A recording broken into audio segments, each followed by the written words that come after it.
மாதிரி நம்ம நன்னீரை நம்ம நேரா கொடுத்தோம் அப்படின்னா அது அத்தனை பேருக்குமான புண்ணியமா போய் நிற்கும் அப்படிங்கிறத பார்க்கிறோம். அதுதான் ரொம்ப முக்கியமான விஷயம். பேராசிரியர் டாக்டர் காயத்ரி அவர்கள் குறிப்பிட்டது போல நல்ல ஞாயிற்றுக்கிழமை காலையில ஒரு 10 மணிக்கு எந்திரிச்சோமா, லேட்டா ஒரு டிஃபனை சாப்பிட்டோமா, என்ன டிவி ஓடிட்டு இருக்குன்னு பார்த்துட்டு பொழுது போய்கிட்டு ஜாலியா போய் 12 மணிக்கு மேல இருமா படிக்கிறேமா, லஞ்சு சாப்பிட்டு படிக்கிறேமான்னு சொல்லி சொல்றதை விட்டுட்டு காலைல 9 மணிக்கெல்லாம் துண்டா தூக்கிட்டு அதுவும் பஸ் வேன்லயே ஸ்கூல் வேன்லயே தூக்கிட்டு வந்து அதுவும் மிஸ்ஸ வேற கூட கூட்டு வச்சு இந்த மாதிரி மண்டபத்தில் உட்கார வச்சு 4 பக்கம் கதை வேற பூட்டி விட்டு இவங்க ஏசி வெளியே போக கூடாதுங்கிறக்கா கதவை பூட்டிருக்காங்களா, நம்ம வெளியே போயிடக்கூடாதுங்கிறக்கா கதவை பூட்டிருக்காங்களான்னு தெரியல. அந்த மாதிரி 4 பக்கம் போட்டு கதவை போட்டு அடைச்சு வச்சு உட்கார்ந்து இருக்காங்க. வேற ஒண்ணுமே இல்ல, உங்களுக்கான பிரார்த்தனைகள் மட்டும்தான். உங்களை மாதிரியே இவங்க பேராசிரியர் டாக்டர் காயத்ரி உங்களுக்கு நிறைய விஷயம் சொன்னாங்க. அடுத்து வந்த பேராசிரியர் உங்களுக்கு சொல்ல போறாரு, நிறைய ஆச்சரியமான விஷயங்களை சொல்ல போறாரு. நடுவில் நான் ஜஸ்ட் ஒரு டைம் பாஸ்க்கு நீங்க பாத்திருப்பீங்க எல்லா சர்க்கஸ்லயுமே சிங்கத்தோட தலையில வாயை விடக்கூடிய ஆட்கள் இருப்பாங்க. அதை எல்லாரும் ஆச்சரியமா பார்த்துட்டு இருப்போம். ரிங் இங்க இருந்து அங்க ஆடிட்டு இருப்பாங்க. நடுவுல 4 காமெடி பீஸ் இருக்கும். அதுதான் நம்ம பீஸ். உங்களுக்கு புரியுங்களா? நான் தான் உங்க ஆளு, புரியுங்களா? நமக்கான ஆளு இப்படின்னு வச்சுக்கலாம். அவ்வளவுதான். அப்ப நான் இரும்பு அடிக்கிற இடத்துல ஈக்கு என்ன வேலைங்கிற மாதிரி தான் உட்கார்ந்து இருக்கிறேன். எனக்கு இந்த 10th + 2 பயம் நல்லா புரியும். ஏன்னா நானும் 10th + 2ல பேய் பிடிச்ச மாதிரி தான் உட்கார்ந்து இருந்தேன். போற வர பூரா நமக்கு 10th இப்பயாவது நல்லா படி அப்படிமா. நான் எப்படா நல்லா படிச்சேன்? நம்ம எப்பயுமே அப்படிதான் சார் படிப்போம். நம்ம முன்ன பின்ன மாத்தி பேசுற ஆள் கிடையாது சார். 9th எப்படி படிச்சனோ 8th எப்படி படிச்சனோ அப்படிதான் 10th படிப்பேன். 8th 9th வரைக்கும் பாஸ் பண்ணிட்டோம்ல, 10th ஆண்டவனா பார்த்து பாஸ் பண்ணிடுவாரு. வாத்தியார் நல்ல மூட்ல இருந்தா அப்படியே பாஸ் பண்ணிடலாம் நினைக்கிற ஒரு ஆள் தான். நாங்க பரீட்சைக்கு கடுமையா உட்கார்ந்து படிக்கிறதோட எங்க கோயில் முனையில இருக்கக்கூடிய ஆஞ்சநேயர்கிட்ட எங்களுடைய ஹால் டிக்கெட்டையும் எங்களுடைய எக்ஸாம் நம்பர் ஹால் டிக்கெட் நம்பரையும் கொடுத்துட்டு, ஆஞ்சநேயா அந்த நம்பரை பாத்துக்கோ, எப்படியாவது நம்பரை பாஸ் பண்ண வச்சிரு அப்படின்னு செவர் பூரா நம்பரா எழுதி வச்சு அதுல நம்ம நம்பரே அவர் டைரக்ஷன்ல பார்க்காம போயிடும். 4 டைரக்ஷன் நம்பர் வச்சு அவர் மட்டும் இந்த பக்கம் திரும்பிட்டார் என்ன செய்யறதுன்னு சொல்லிட்டு எல்லா டைரக்ஷன்ல பேர் வச்சுட்டு அந்த மாதிரியான ஒரு பிள்ளைகள் தான். எனக்கு தெரியும் நீங்க அந்த மாதிரி பிள்ளைகள் இல்ல, படிக்கிற பிள்ளைகள் அப்படின்னு நினைக்கிறேன். ஆமாவா இல்லையா? ஆமாவா இல்லையா? நண்பர்களே, 10th + 2ல ஸ்டேட் ஃபர்ஸ்ட் எந்த டிஸ்ட்ரிக்ட்ஸ் வாங்குது அப்படின்னு சொன்னா அது அநேகமாக தென் மாவட்டங்களாகத்தான் இருக்கின்றன. பெரும்பாலும் அது திருநெல்வேலியாகவோ விருதுநகராகவோ தான் இருக்கின்றன. அப்ப என்ன காரணம்னு யோசிக்கணும். யார் ஒருத்தன் பசித்திருக்கிறானோ, பெரிய வளமை இல்லாம இருக்கிறானோ, யார் ஒரு பசியோட இருக்கிறானோ, ஒரு தாகத்தோட இருக்கிறானோ, நிறைய படிக்கணும் முன்னேறணும் அப்படிங்கிற ஒரு ஆவேசத்தோட ஆக்ரேசிவா இருக்கிறானோ, அக்ரெசிவா இருக்கிறானோ, அவனுக்கு படிப்பு சுலபமாகிறது, படிப்பு அவனுடைய உக்கிரமாகிறது. அவன் எப்படியாவது பெரிய அளவுல படிச்சு பெரிய ஆள் ஆகணுங்கிற முயற்சி பண்றான். நிறைய குடும்பங்கள்ல ஒரு middle class, upper middle class, ஒரு சொபிஸ்டிகேட்டட் லைஃப் வாழக்கூடிய குடும்பங்கள்ல அது ஒன்னும் பெரிய பிரச்சனை இல்லை. எப்படியா இருந்தாலும் பொம்பளை பிள்ளைய கல்யாணம் பண்ணி கொடுக்க போறதானங்க, நீ ஏதோ படிக்கணும் ஒண்ணு பாத்துக்கலாம் கண்ணுன்னு நிறைய பாசத்தை கொடுக்கறது. அதே மாதிரி பசங்களுக்கு ஒண்ணுமில்ல, நாளைக்கு நம்ம தொழில அவன் தான் பாத்துக்க போறான், தொழில பாத்துக்கிற அளவுக்கு உனக்கு தெரிஞ்சுதான் போறா கண்ணு அப்படின்னு சொல்லி சொல்றது.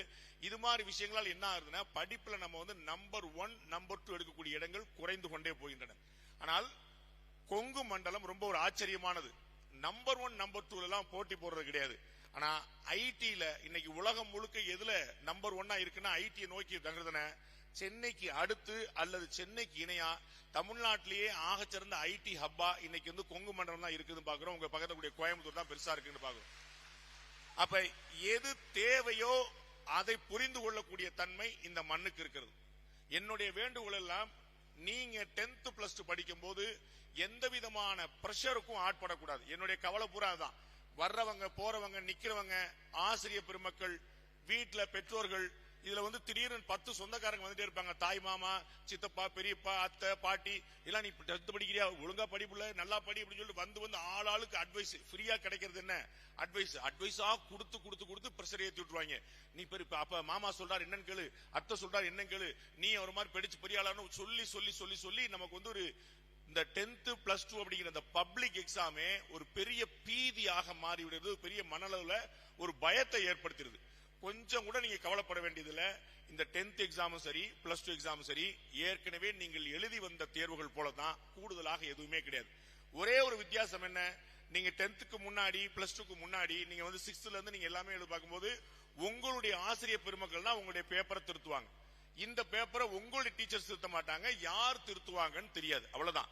அப்ப உங்க டீச்சர் திருத்தினா என்ன, எழுத்த ஸ்கூல் டீச்சர் திருத்தினா என்ன, நம்ம என்ன எழுதிருக்கோமோ அதுக்கான மார்க் போட போறாங்க. அதனால அவங்க ஏதாவது ஒண்ணு பண்ணிடுவாங்களோ, ஒரு பெரிய பயம் தேவையில்லை. கேள்வித்தாள் உங்களுக்கு சுத்தி முத்தி புஸ்தகத்துல தான் எடுக்கணும். ஏதாவது ஆந்திரால இருந்து ஏதாவது கேள்வித்தாள் எடுத்துட்டு போறாங்களா, தெலுங்கானா இருந்து கொண்டு வர போறாங்களா?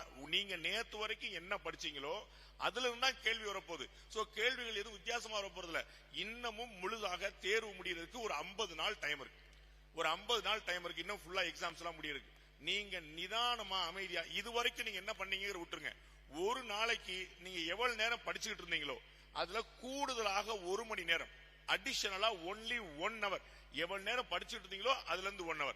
ஏற்கனவே 4 hours படிச்சேன் 5 hours, ஏற்கனவே 3 hours படிச்சேன் 4 hours, அந்த மாதிரி 1 மணி நேரம் கூட ஏற்கனவே படிக்கல. அப்ப நான் என்ன சார் செய்யணும் அப்படின்னா, அட்லீஸ்ட் 1 hour படிங்க அப்படிங்கிறது தான். அப்ப இது வரைக்கும் நான் படிக்கல சார், அட்லீஸ்ட் ஒரு 1 hour படிச்சிருக்கேன். அப்ப குறைந்தபட்சம் நீங்கள் என்ன படித்துக் கொண்டீர்களோ எவ்வளவு மெனக்கிட்டோ அதோட 1 மணி நேரம் கூடுதலாக, வெறும் 50 நாள், நாட் ஈவன் 2 months, 2 முழுமையான மாதங்கள் கூட இல்ல, அந்த அளவுக்கு ரொம்ப குறுகிய காலத்துக்கு நீங்க படிச்சீங்கன்னா லைஃப் லாங்கா நீங்க நிம்மதியா இருக்கலாம்.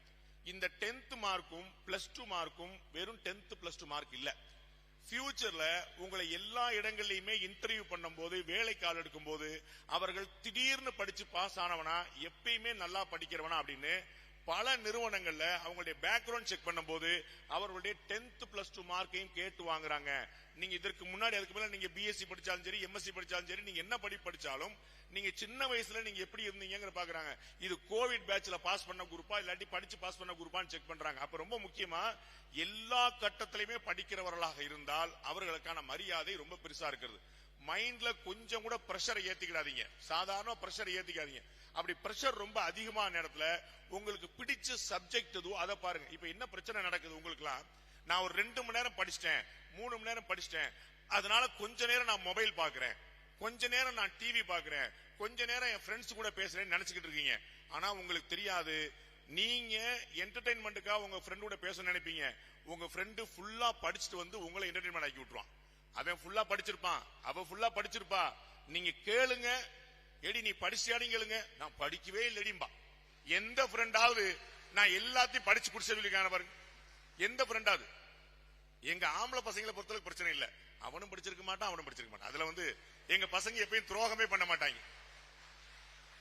பொம்பளை பிள்ளைங்க மாதிரி பொய் சொல்ற பழக்கம் எங்க பசங்களுக்கு கிடையாது. மாப்பிள்ள நீயும் படிக்கலையா, நானும் படிக்கல, அப்படி ஹாப்பியா இருவாங்க. எங்க மாப்பிள்ள நீ படிச்சிருயோன்னு பயந்தேன்டா அப்படிமா. அது எப்படா படிப்பு, நீ கவலைப்படாத போல, நீ இருக்கிற எனக்கு கவலையில. பொம்பளை பிள்ளை என்ன செய்வாங்க, நான் படிக்கலடி நான் படிக்கலன்னு சொல்லிட்டு அவளுக்கு படிக்க ஆரம்பிச்சுவாங்க. ஏன்னா அவளுக்கு தெரியும் நம்ம ஃப்ரெண்டு தானே எப்படி வருவான்னு சொல்லிட்டு. ஆனா முக்கியமான விஷயம் என்ன, பசங்களோ பிள்ளைகளோ கட்டாயமா படிக்கணும். ஃப்ரெண்ட்ஸ் கூட என்டர்டைன்மெண்ட் போலாம். ஒரு 50 நாள் கழிச்சு, 50 நாள் கழிச்சு நாள் முழுக்க சுத்துங்க, உங்களை கேட்பார் கிடையாது. ஹோல் டே சுத்துங்க, கேட்பார் கிடையாது.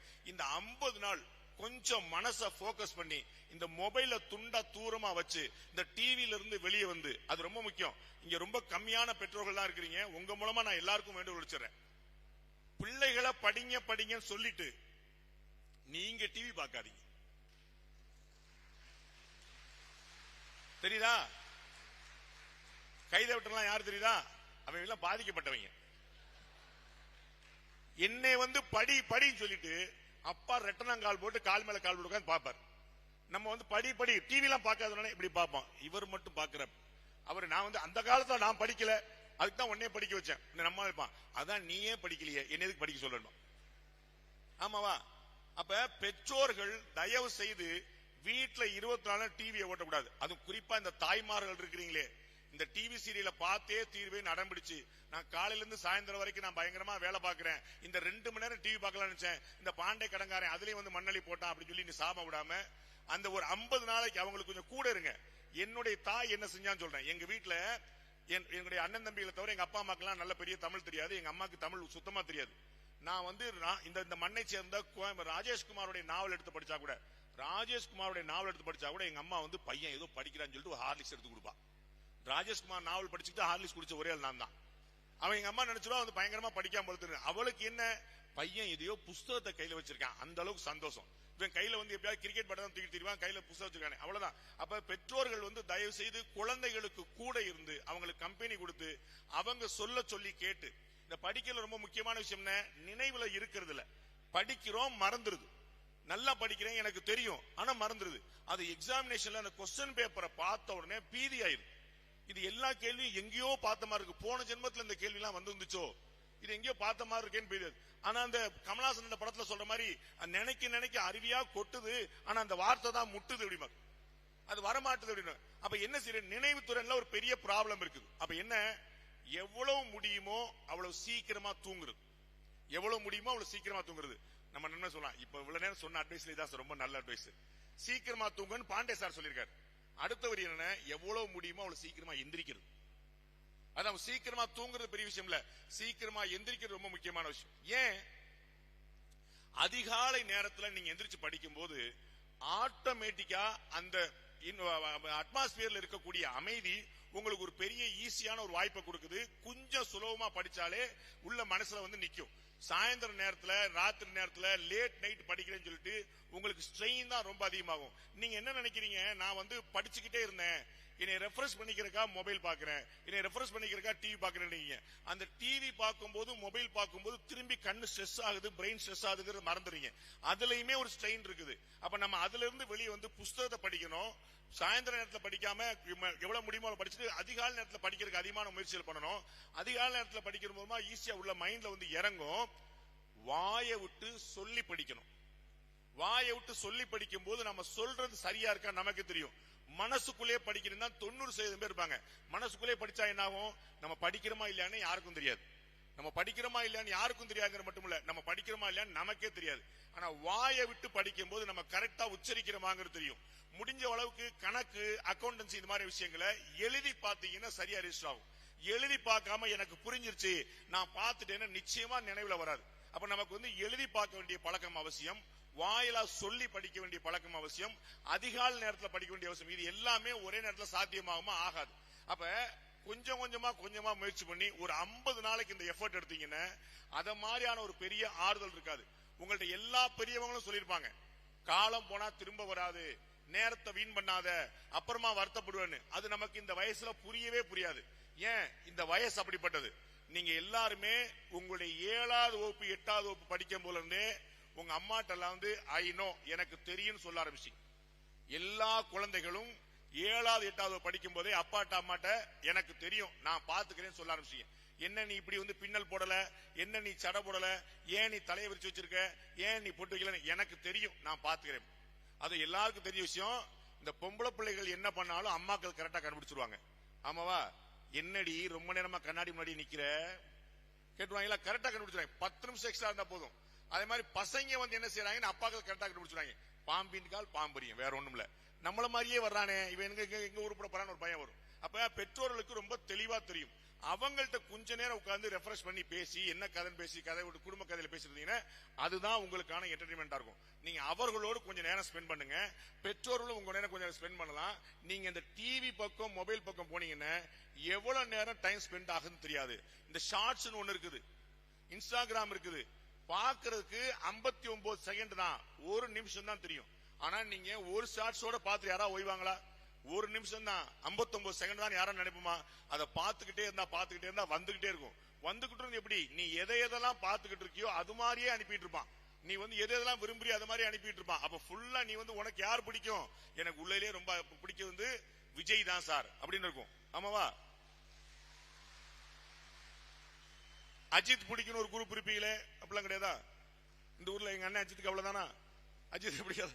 சரி, தனுஷ், சிம்பு, சமந்தா, குஷ்பு, சிம்ரன், நல்ல பிள்ளைகளா இருக்கீங்களேப்பா.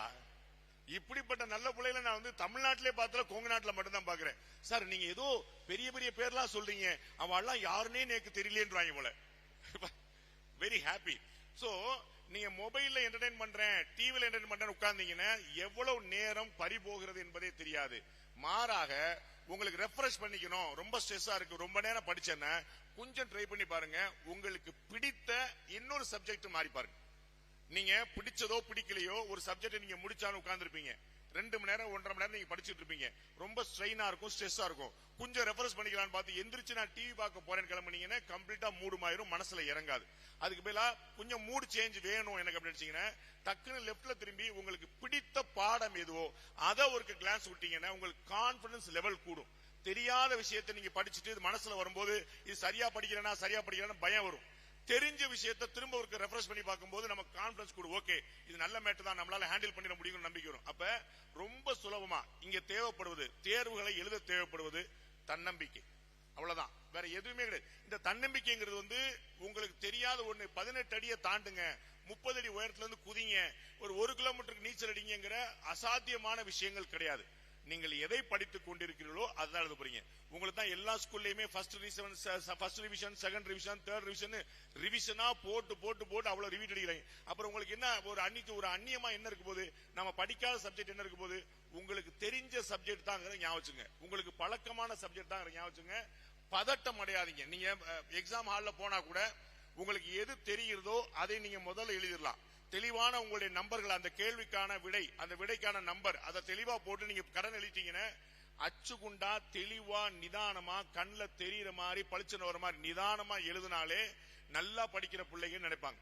கச்சமுச்சான்னு எழுதினாலே அவங்களுக்கு இது ஏதோ படிக்கல போல, ஏதோ கசமா கிறுக்கி விட்டு நினைப்பாங்க. அந்த படிக்கிறதுல டீச்சர்ஸுக்கு, அந்த பேப்பரை திருத்துற மாஸ்டர்ஸுக்கு படிக்கிறதுல ஒரு பிரச்சனை ஸ்ட்ரெஸ் பண்ணி இவன் சரியா படிக்கலன்னு நினைச்சிருவாங்க. நீங்க சரியா படிச்சிருப்பீங்க, ஆனா சரியா எழுதாம போனா அது கிடைக்காது. அப்ப தெளிவா நிறுத்தி நிதானமா அழகா புரியும்படியா எழுதுனீங்கன்னா அதுலயே உங்களுக்கு நல்ல மார்க் வர வாய்ப்பு உண்டு. உங்களுக்கு எல்லாம் தெரியும், எல்லா பாடங்கள்லயுமே கதையா அடிக்க வேண்டியது இல்ல. தமிழ் மாதிரியோ ஹிஸ்டரி மாதிரியோ இருக்கக்கூடிய விஷயங்களை தவிர கீவேர்டு சொல்லுவாங்க. சில சப்ஜெக்ட்ல சில முக்கியமான வார்த்தைகள் இருக்கும். இந்த வார்த்தைகளை நீங்க குறிப்பிட்டிருக்கீங்களான்னு பாப்பாங்க. அந்த வார்த்தை இருந்துச்சுனாலே நீங்க சரியா படிச்சிருக்கீங்கன்னு நினைப்பாங்க. அந்த மாதிரி விஷயங்களை நீங்க கேட்டு பெறணும்.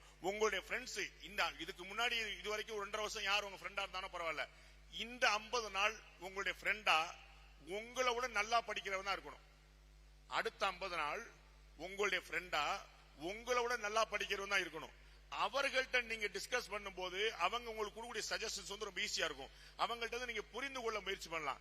நீங்க உங்க அம்மாட்டையோ உங்க அப்பாட்டையோ நீங்க படிச்சவங்க அண்ணன்ட்டையோ யாரோ ஒருத்தன் நான் சரியா படிச்சிருக்கேன்னா பாரு சொல்லி புக்ல நீங்க கொடுத்து பண்ணலாம். நீங்க திருப்பி நீங்க ரிவைஸ் பண்ணும்போது எது உங்களுக்கு ஒரு பெரிய ப்ராப்ளமான விஷயமா இருக்குதோ அதை நீங்க ரிவைஸ் பாத்தீங்கன்னா ஈஸியா இருக்கும். எல்லாமே பழக்கம் தான். பழகாத விஷயங்கள் ஒரு அதிசயமா இருக்கும். நீங்க திடீர்னு ஆந்திராக்கு போறீங்க, திடீர்னு கேரளாக்கு போறீங்க, வெளி மாநிலத்துக்கு போறீங்க, ஹிந்தி ஸ்டேட்டுக்கு போறீங்கன்னா அங்க எப்படி சமாளிக்கிறங்கிற ஒரு பெரிய ப்ராப்ளம் இருக்கும். ஏன்னா நமக்கு அது தெரியாத இடமா இருக்கும். ஆனா தெரிஞ்ச இடத்துல அந்த ப்ராப்ளம் இருக்காதுல்ல, அவ்வளவுதான். இது நாம ஏற்கனவே படிச்சுக்கிட்டு இருந்த படிப்பு தான், தொடரக்கூடிய படிப்பு தான், வேற எதுவுமே விஷயம் இல்ல, வித்தை இல்லைங்கிற படிக்கணும். அந்த பயத்தை மனசுல இருந்து நீக்குங்க. தயவு செய்து வாரத்துக்கு 1 நாளாவது கோயிலுக்கு போங்க. அதுல எந்த குழப்பம் இல்ல. வாரத்துக்கு 1 நாளாவது கோயிலுக்கு போங்க. தயவு செய்து சாமி கும்பிடுங்க. போய் பார்க்கும்போது உங்களுக்கு ஒரு பெரிய மன நிம்மதி கிடைக்கும். ஆஞ்சநேயர் உங்களுக்காக பரிசு எழுத மாட்டாரு, உங்களுக்காக நம்பர் கொடுத்து காலி பண்ண மாட்டாரு. ஆனா உங்களுக்கு ஒரு பெரிய நம்பிக்கை கொடுப்பாரு, பெரிய ஆசீர்வாதத்தை கொடுப்பாரு. இங்க அடிகளார் நீங்க பாத்தீங்க, அவங்க ஹோமம் வளர்த்தாங்க, அவர்கள் பரிசு எழுத போயிறார்களா? அவங்க தேர்வுல போல நீங்கள் நல்லா படிக்கணும்னு நினைச்சாங்க, அவ்வளவுதான். கோயிலுக்கு போனீங்கன்னா எல்லா பெருமக்களுடைய எண்ண குவியல் அந்த சாமிகிட்ட இருக்கும். எல்லாருடைய பிரார்த்தனையோட குவியல் அங்க இருக்கும். அந்த வைப்ரேஷன், அந்த ஆரா, அந்த சாமியோடைய ஆசீர்வாதம், அது உங்களுக்கு ஒரு பெரிய நம்பிக்கை கொடுக்கும். கோயிலுக்கு கட்டாயம் வாரம் 1 முறையா போங்க. எல்லா தேர்வுகள் எழுதும் போதும் உங்களுடைய அப்பா அம்மா காலில் விழுந்து கும்பிட்டு போங்க. எல்லா தேர்வு எழுதும் போது அப்பா அம்மாவுடைய காலில் விழுந்து கும்பிட்டு போங்க. ரொம்ப சிம்பிளான விஷயம். அவருடைய ஆசீர்வாதம் உங்களுக்கு பெரிய வாய்ப்புகளை கொடுக்கும். அவருடைய ஆசீர்வாதம் பெரிய வாய்ப்பு கொடுக்கும். நீங்க என்ன எழுதுவீங்க, என்ன ஞாபகமா பல விஷயங்களை நீங்க பார்த்திருப்பீங்க. எழுதுறது, படிச்சது ஞாபகம் இல்லாம போறதா. இந்த ஆசீர்வாதங்கள் என்ன செய்யும்? கோயில் போனா என்ன கிடைக்கும்? அப்பா அம்மா கால விழுந்து கும்பிட, இது ஒரு பெரிய ட்ரெண்ட் மாதிரி ஆயிடுச்சு. எதுவா இருந்தாலும் அப்பாவை கும்பிடு, அம்மாவை கும்பிடு, அப்பா இவ்வளவு கஷ்டப்பட்டாரு பாரு, அம்மா இவ்வளவு கஷ்டப்பட்டாரு, கொஞ்ச நேரம் அழுதுகிட்டே இரு. அது இல்ல, காமெடி இல்ல. முக்கியமான விஷயம் என்ன, நீங்க நல்லா இருக்கணும் அப்படின்னு உங்க அப்பா அம்மா விரும்புகிற மாதிரி உலகத்தில் வேறு யாருமே விரும்ப மாட்டாங்க. அப்பா அம்மா மட்டும்தான் என்னானாலும் என் பிள்ளை எப்படியா வந்துடணும். நீங்க அடாவடி பண்ணுவீங்க, படிக்க மாட்டீங்க, சேட்டை பண்ணுவீங்க, என்ன பண்ணாலும் அப்பா அடிச்சா அம்மா விட்டு கொடுக்க மாட்டாங்க, அம்மா அடிச்சா அப்பா விட்டு கொடுக்க மாட்டாங்க. 2 பேரும் மாத்தி போட்டி என் பிள்ளை சொல்லிட்டு இருப்பாங்க.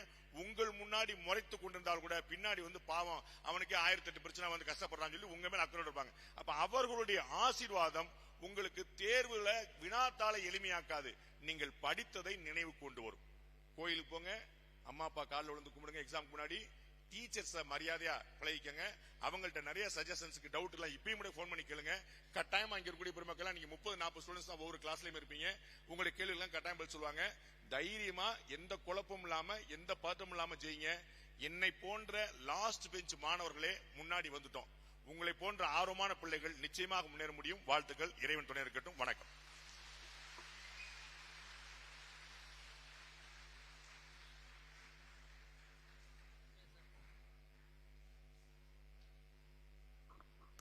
அடுத்ததாக நாம் ஆவலுடன் எதிர்பார்த்துக் கொண்டிருக்கக்கூடிய வரலாறுகளை மாற்றி எழுத மிகப்பெரிய தடையாக இருந்து எங்களுக்கெல்லாம் ஆக்கமும் ஊக்கமும் கொடுத்து கொண்டிருக்கக்கூடிய திரு ராம ஸ்ரீனிவாசன் ஐயா அவர்களை பேச அழைக்கின்றோம்.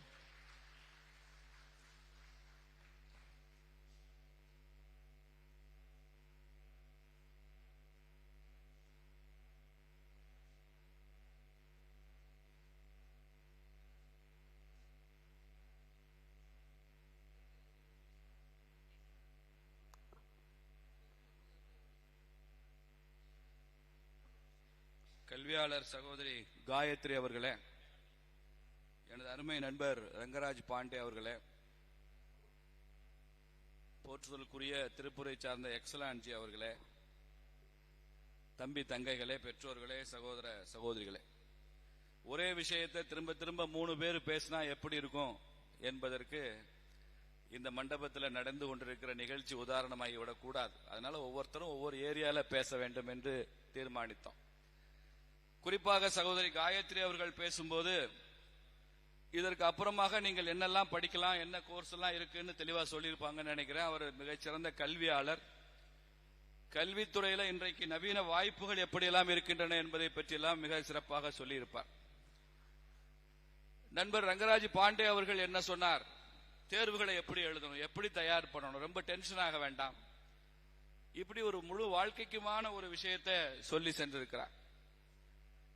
இன்றைக்கு கேரியர் கைடன்ஸ்ல என்ன பிரச்சனை, ஒரு 40 ஆண்டுகளுக்கு முன்னால நாங்கெல்லாம் இருக்கும்போது அவனுக்கு என்ன கோர்ஸ் இருக்கு, என்ன அவனை சுற்றி எதெல்லாம் அவைலபிள்னே தெரியாது. +2 முடிச்சுட்டு என்ன படிக்கலாம், என்னென்னலாம் இருக்குன்னு தெரியாது. இன்னைக்கு அப்படி இல்லை. இன்னைக்கு கேரியர் கைடன்ஸ்னா என்னன்னா என்னெல்லாம் இருக்குன்னு தெரியும், நம்ம எது செலக்ட் பண்றதுன்றது தெரியாது. இப்ப என்ன கோர்ஸுக்கு நம்ம போறதுன்னு தெரியாது. அப்படி இன்னைக்கு opportunities are abundant. India is emerge as a land of opportunities. வாய்ப்புகளின் சொர்க்கமாக இந்தியா உருவாகி கொண்டிருக்கு. முன்னால அப்படி இல்ல. ஒரு 40 வருஷத்துக்கு முன்னால நான் கல்லூரியில படிச்சு கொண்டிருக்கும் போது ஒரு கதை ஒண்ணு ஞாபகத்துக்கு வருது, ஒரு நகைச்சுவை கதை. நீங்களும் கதை கேட்க விரும்புவீங்கன்னு நினைக்கிறேன். விரும்புவீங்களா? கதை கேட்க விரும்புறீங்களா? அந்த கதை நகைச்சுவை தான். ஒரு பையன் பிகாம் படிச்சான். பிகாம்ல கோல்டு மெடல்லாம் வாங்கிட்டான். யூனிவர்சிட்டி ஃபர்ஸ்ட் அவன் தான். ஆனா எங்கேயுமே அவனுக்கு வேலை கிடைக்கல. அவனும் எல்லா நிறுவனத்துக்கும் அப்ளிகேஷன் போடுறான், வேலை கிடைக்கல. அந்த ஊருக்கு ஒரு சர்க்கஸ் கம்பெனி வருது. சர்க்கஸ் கம்பெனி முதலாளிகிட்ட போய் எனக்கு ஒரு வேலை வேணும், நான் பிகாம் படிச்சிருக்கேன், கோல்டு மெடல்லாம் வாங்கியிருக்கிறேன் அப்படின்னு மனு போடுறான். முதலாளி பார்த்தாரு, சர்க்கஸ் கம்பெனில என்னடா வேலை, ஏற்கனவே பஃபூன் வேலை இருக்கு, அதுக்கு ஆள் நிறைய இருக்கு, ஹீரோ வேலைக்கு நிறைய இருக்கு, ஒன்னு செய்ய, ஒரு வாரத்துக்கு முன்னால எங்க சர்க்கஸ்ல இருந்து ஒரு புலி ஒண்ணு தப்பிச்சு போயிடுச்சு, நீ வேணா ஒன்னு செய்யறியா, புலி வேஷம் போடுறியா அப்படின்னு கேட்டார். 3000 ரூபாய் சம்பளம் வேற, புலி வேஷம் போடணும். இப்ப தமிழ்நாட்டில் நிறைய பேர் புலி வேஷம் போட்டுட்டு இருக்கான், அது வேற, அது அரசியல் புலிகள். நான் சொல்றது சர்க்கஸ் புலி. புலி மாதிரியே இவனுக்கு மஞ்சள்ல பெயிண்ட் அடிச்சு, கருப்புல கோடு போட்டு, மீச வச்சு, வால் வச்சு, அண்ணாத்தே ஆடுறார், ஒத்திக்கோன்னு ஆட விட்டார் முதலாளி. மாசம் 3000 ரூபாய் சம்பளம் ஆடிட்டு இருக்கான். அவன் தான் மனிதன் என்பதே மறந்துட்டான், புலின்னு நினைச்சுக்கிட்டான் தன்னை. அப்படி வாரக்கணக்கா மாதக்கணக்கா போயிட்டு இருக்கு. மக்களுமே ஆரவாரமா இந்த சர்க்கஸ்ல ஒரு புலி ஒண்ணு வந்திருக்கு புதுசா, பிரமாதமா ஆக்ட் பண்ணது, அற்புதமான புலியா இருக்கு அப்படின்னு பாராட்டுறாங்க. ஒரு நாள் அந்த புலி ஆடிக்கொண்டிருக்கும் போது பக்கத்துல இருந்த சிங்கத்தின் கூண்டு கதவு திறந்து அந்த சிங்கம் புலி இருக்கிற கூண்டுக்குள்ள வந்துருச்சு. இவனுக்கு விலை வளர்த்து போயிட்டான். ஏன்னா புலியா நடிச்சாலும் மனுஷன் தானே இவனுக்கு தெரியும்ல. சிங்கம் வந்துருச்சு. சிங்கம் சாப்பிட்டுமே 4 நாள் தான் ஆகுது. அப்படி சிங்கம் ஆக்ரோஷமா பசியோட இவனை உத்து பாக்குது, சாப்பிட வேண்டியதான். இவன் கூண்டுக்குள்ள வந்து கத்துறான், ஐயோ நான் பிகாம் படிச்சு கோல்டு மெடல்லாம் வாங்கி இப்படி சிங்க கூண்டுல அடிபட்டு நான் சாக போறேனே, என்னை காப்பாற்ற யாருமே இல்லையான்னு. அப்போ உங்களை மாதிரி தம்பி தங்கைகள்லாம் சர்க்கஸ் பார்த்துட்டு இருக்கிறவங்க இந்த சர்க்கஸ்ல ஏதோ சிங்கமும் புலியும் சண்டையிட போகுது போல ரொம்ப அற்புதமான காட்சி வச்சிருக்கிறார் இந்த சர்க்கஸ் முதலாளி. யார் ஜெயிப்பா? குழந்தைங்க எல்லாம் அப்பா அம்மாட்ட கேக்குது, யார் ஜெயிப்பா? சிங்கம் ஜெயிக்குமா புலி ஜெயிக்குமா அப்படின்னு ரொம்ப எக்ஸைட்டடா இருக்காங்க. சிங்கம் அங்க இருந்து கூண்டுக்குள்ள ஓடி வருது. இவனை நோக்கி காலை தூக்கி அடிச்சிட வேண்டியதான. ஓடி வரும்போது இவன் வந்து கத்துறான், என்னை காப்பாத்த யாருமே இல்லையான்னு. சிங்கம் அப்படியே ஒரு செகண்ட் அப்படியே உத்து பார்த்து நின்னுச்சான். தம்பி பயப்படாத,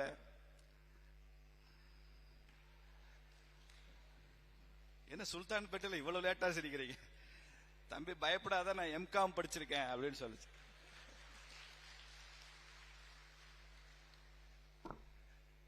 உனக்கு முதலாளி என்ன சம்பளம் கொடுக்கறான்னு கேட்டு போக வந்தேன். 2 மாசமா நம்ம ஒரே இடத்துல இருக்கிறோம், உனக்கு என்ன சம்பளம் எனக்கு என்ன சம்பளம் தெரியலடா அப்படின்னு. இவன் சொன்னா எனக்கு 3000 ரூபாய் தர்றாரு. சிங்கம் சொல்லிச்சு, பரவாயில்ல எனக்கு ஒரு இன்கிரிமெண்ட் கூட 4000 தர. சிங்கத்துக்கு புலியை விட இன்கிரிமெண்ட் கூட, எம்காம் வேற படிச்சிருக்கு இல்லையா, அதனால 4000 ரூபாய் தர்றாரு. நீ அங்கிட்ட ஆடு நான் அங்கிட்ட ஆடுறேன் அப்படின்னு போயிடுச்சு. இது ஒரு வேடிக்கை கதை. இந்த நாட்டுல எம்காம் படிச்சவன் பிகாம் படிச்சவன் எப்படி வேலை வாய்ப்பு இல்லாமல் சிங்கமா புலியா வேடம் தரித்து ஒரு சம்பாத்தியம் பண்ணிட்டு இருக்காங்க என்று சொல்வதற்கான ஒரு நகைச்சுவை கதை. இது 40 ஆண்டுகளுக்கு முன்பு வந்த கதை. இப்போ ஒரு 5 வருஷத்துக்கு முன்னால வந்த ஒரு கதை சொல்றேன். இப்போ இந்தியா அன்று இந்தியா இன்று 5 வருஷத்துக்கு முன்னால அமெரிக்காவினுடைய ஒரு புகழ்பெற்ற ஒரு ஆங்கில பத்திரிகையில ஒரு கார்ட்டூன் வெளியிட்டு இருக்கான்.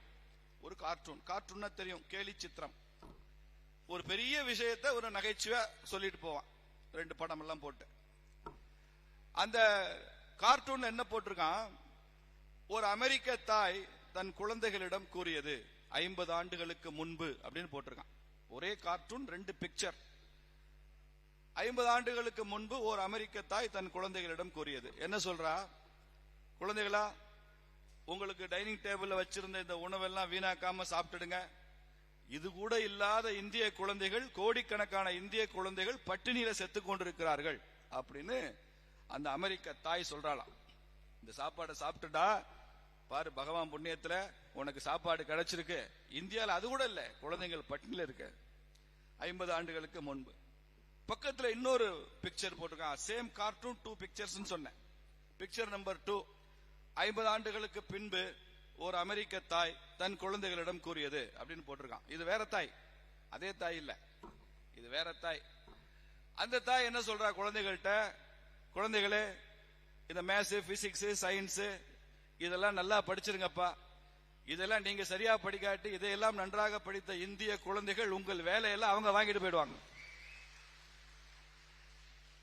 உங்க வேலையெல்லாம் அவங்க வாங்கிட்டு போயிடுவாங்க இந்தியன்ஸ், அதனால நீ நல்லா படி அப்படின்னு ஒரு அமெரிக்கன் மதர் சொல்றதா அமெரிக்க பத்திரிகையில் வந்த ஒரு கார்ட்டூன். எங்கே இருந்தோம் எங்கே வந்திருக்கிறோம் புரிந்து கொள்ளணும். எங்கே இருந்தோம் எங்கே வந்திருக்கோம். ஒரு விளையாட்டு வீரர் அவர் வேற எந்த நாட்டிலிருந்தும் அமெரிக்கால போய் குடியேறி அமெரிக்கராக மாறிவிட்டால் அவர் ஒலிம்பிக்ல கோல்டு மெடல் வாங்குற வாய்ப்பு அதிகம். ஒரு விஞ்ஞானி அவர் எந்த தேசத்தவராக இருந்தாலும் அவர் அமெரிக்க குடியுரிமை பெற்று அமெரிக்காவில் ஆராய்ச்சி செய்வார் என்றார் அவர் நோபல் பரிசு பெறுகிற வாய்ப்பு அதிகம். ஏன்னா America is being considered as a land of opportunities. வாய்ப்புகள் கொட்டி கிடக்கிற ஒரு தேசம். எந்த துறையாக இருந்தாலும் அமெரிக்கால போனா ஷைன் பண்ணலாம். நம்ம ஊர்ல இப்பதான் இன்ஜினியரிங் படிக்க ஆரம்பிச்சிருக்கோம், மெடிசின் படிக்க ஆரம்பிச்சிருக்கோம். இதே அளவுக்கு எண்ணிக்கையில தமிழ்நாட்டில் எவ்வளவு இன்ஜினியர்ஸ் இருக்காங்களோ அவ்வளவு சோசியாலஜிஸ்ட் வேணும். எவ்வளவு டாக்டர்ஸ் இருக்காங்களோ அவ்வளவு ஹிஸ்டோரியன்ஸ் வேணும், அவ்வளவு பிலாசபர்ஸ் வேணும், அவ்வளவு ரைட்டர்ஸ் வேணும், அவ்வளவு கவிஞர்கள் வேணும், எழுத்தாளர்கள் வேணும், பாடலாசிரியர்கள் எல்லாருமே சேர்ந்ததான் ஒரு தேசம். எனக்கு நாம சில ஏரியால மாத்திரம் பெரிய எக்ஸலன்ஸ் காமிச்சிட்டு இருக்கோம். இது இன்னும் முழுமையாக மாறுவதற்கு இன்னும் ஒரு 50 ஆண்டுகள் கூட ஆகலாம், தவறில்லை. ஆனால் அப்படி ஆகணும். இன்னைக்கு அமெரிக்க தாய் தன் குழந்தைகளை பார்த்து இந்தியாவை பார்த்து அச்சமுறுகிறாள் என்றால் அமெரிக்க தாய்மார்களை அச்சுறுத்துகிற இந்திய குழந்தைகள் எங்கே உருவாகி கொண்டிருக்கிறார்கள் தெரியுமா? எங்கே உருவாகிட்டு இருக்காங்க? சுல்தான்பேட்டையில தாண்டா கண்ணு உருவாகிட்டு இருக்கிறாங்க.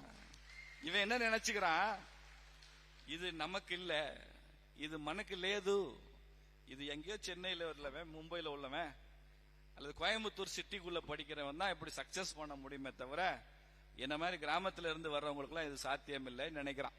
அல்லது தமிழ்நாட்டில இருந்து உள்ளவனுக்கு சாத்தியம் இல்லைன்னு நினைக்கிறான். அப்படி இல்ல, நாம தான் அது. இந்த வெற்றியை சாதித்திருப்பவர்கள் நாம தான்.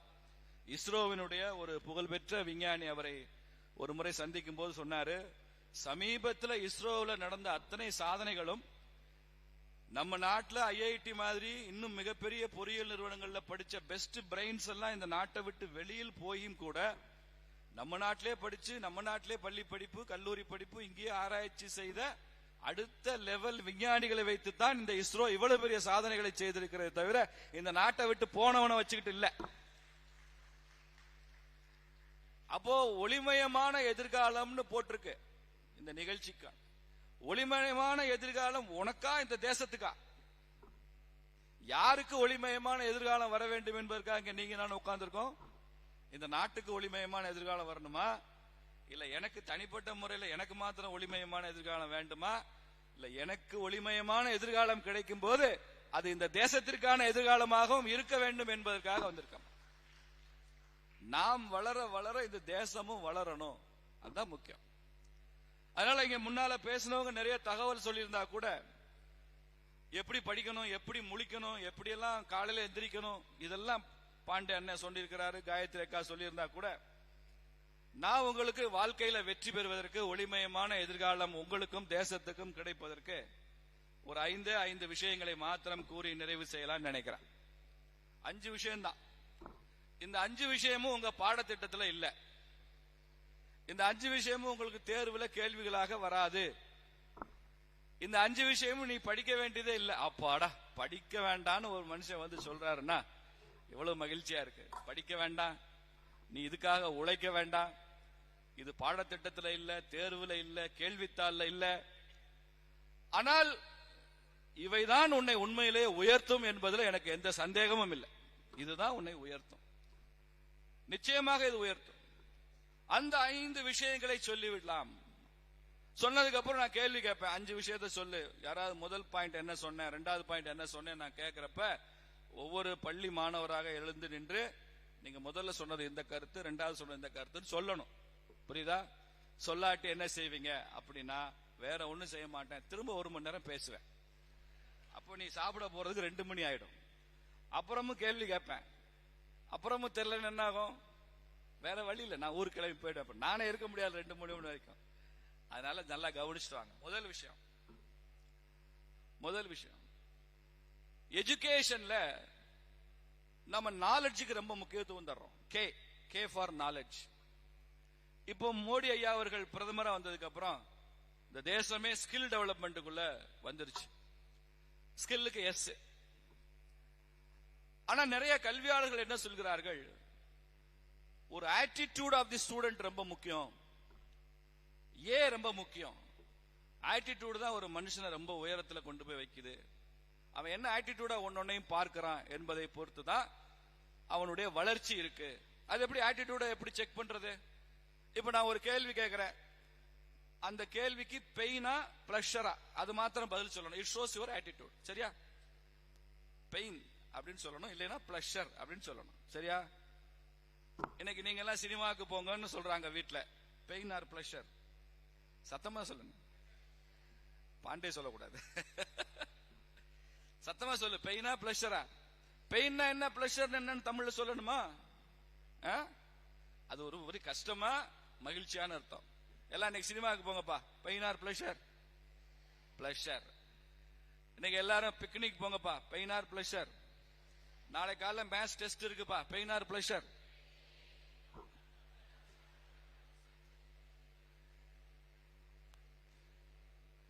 இது இன்னைக்கு உருப்பட நாம. புரியுதா உனக்கு? ஆட்டிடியூட் என்னன்னு புரியுதா உனக்கு? நாளைக்கு டெஸ்ட் இருக்கு, இன்னைக்கு நைட் எல்லாம் படிக்கணும்பா, பெயின் ஆர் பிளஷர்? எத்தனை பேர் பிளஷர் கை தூக்க? கொஞ்சம் பேர் பிளஷர் சொல்றீங்க. இன்று படிக்கணும், பெயின் பிளஷர். பிளஷர் யாரு? பெயின் யாரு? பெயின் தான் நிறைய. படிக்கணும்னா பெயின் தான். But no pain no gain. அப்ப அந்த ஆட்டிடியூட். இப்ப சமீபத்தில் கல்வியாளர்கள் என்ன சொல்றாங்கன்னா, ஆட்டிடியூடுக்கும் முன்னால உனக்கு வேல்யூஸ் வேணும் அப்படின்னு சொல்றாங்க. Values. So your value system defines your attitude. Your value system and attitude both together it promotes your skills and knowledge. அதனால வாஸ்க் எஜுகேஷன், VASK, வாஸ்க், இதுதான் எஜுகேஷனுடைய ஆர்டர் அப்படின்னு சொல்ல ஆரம்பிச்சிருக்காங்க. இப்போ அதுல நாலேஜ் கடைசியா வருது. கே வந்து கடைசியா தான் வருது. முதல்ல வேல்யூஸ் வருது, ஆட்டிடியூட் வருது, ஸ்கில் வருது, அப்புறம் தான் நாலேஜ் வருது. வெறும் அறிவினால பயன் இல்லைன்னு இன்னைக்கு உலகம் எல்லாம் பேச ஆரம்பிச்சிருக்காங்க. வெற்று அறிவினால பயன் இல்லை, வெறும் ஐக்கியூ டெவலப் பண்றதுனால பயன் இல்லை. இன்னைக்கு உலகம் எல்லாம் யுத்தம் இருக்கு, பெரிய நவீன ஆயுதங்கள் வருது.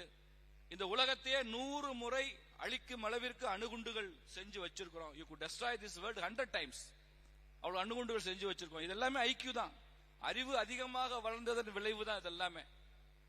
ஆனா அதெல்லாம் செயல்படுத்துற வேல்யூ சிஸ்டம் இல்லாதனால, பீஸ்னா என்ன, ஹார்மனினா என்ன, அன்புனா என்னெல்லாம் தெரியாதனாலதான் இத்தனை அணுகுண்டுகளை வைத்துக் கொண்டு விளையாடி கொண்டிருக்கிறார்கள். உலக யுத்தம் வருமானு ஒவ்வொரு நாளும் பல நாட்டு மக்கள் பீதியோடு இருக்கிறாங்க.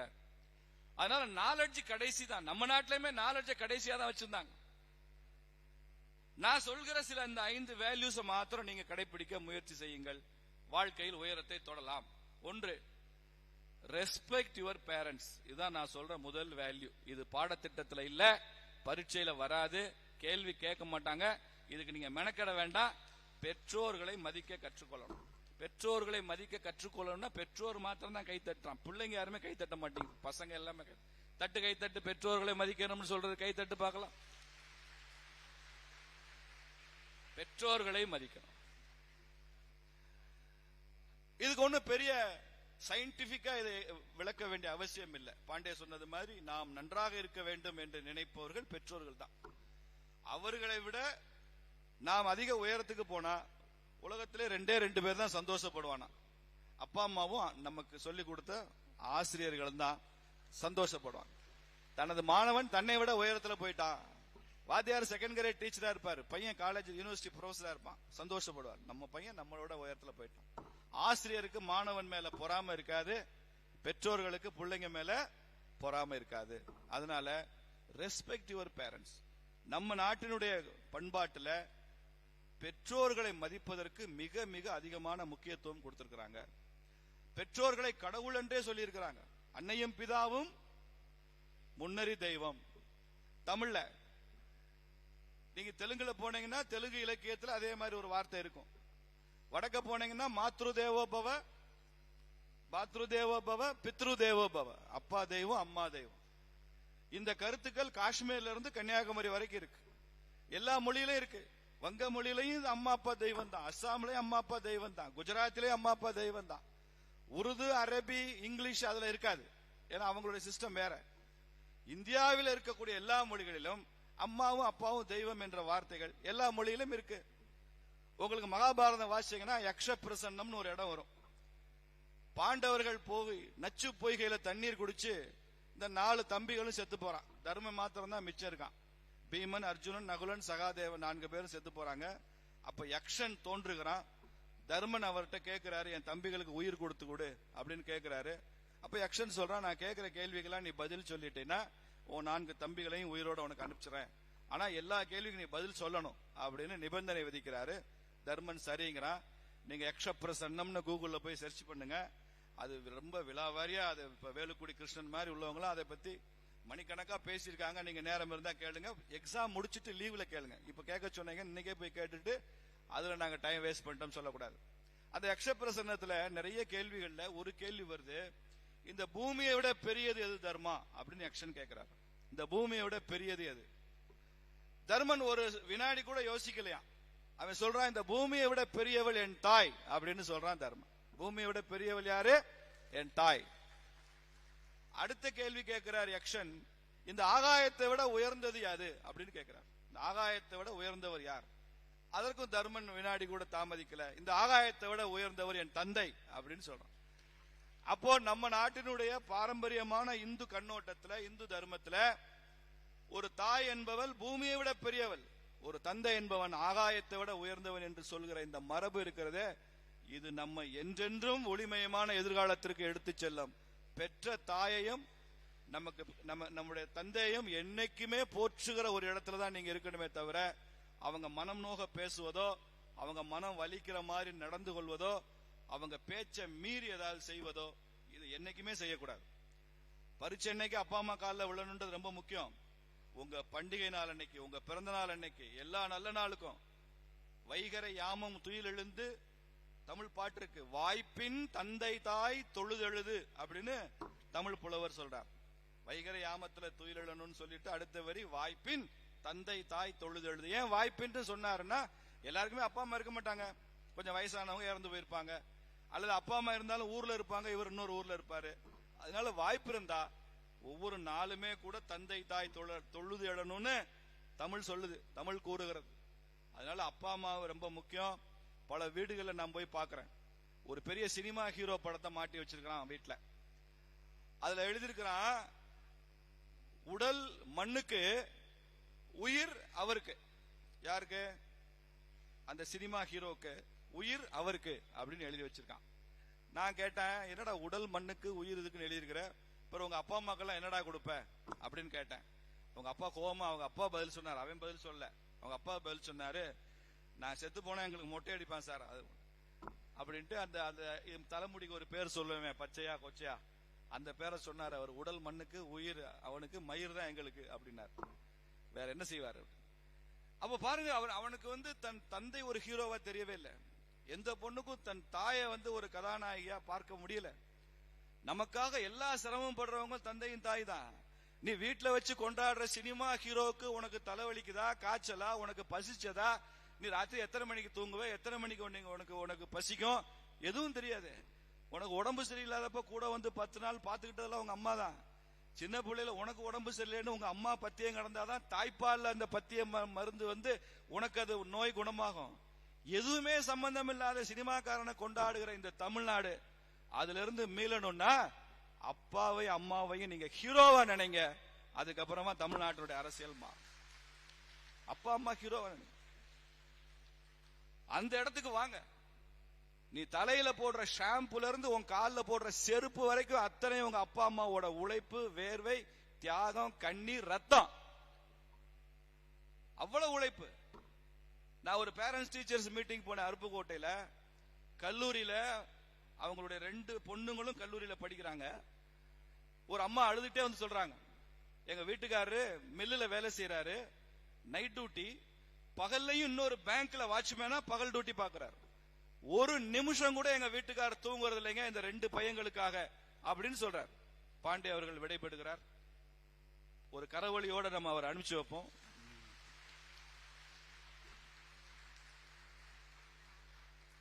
காயத்ரி அக்கா விடைபெறாங்க, அவங்களுக்கு ஒரு கரவொலியோட அனுப்பிச்சு வைப்போம். கடைசியா நான் பேசி முடிக்கிறப்ப கைதட்ட மறந்துடாங்க, நானே கேட்டா நல்லா இருக்காது.